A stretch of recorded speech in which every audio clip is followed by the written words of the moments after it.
सच्चिदानंद सद्गुरु साईनाथ महाराज की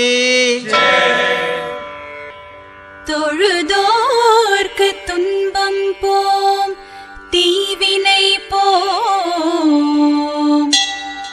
நெஞ்சில் துதித்தோர்க்கு போகா துயரம் போம் வளமும்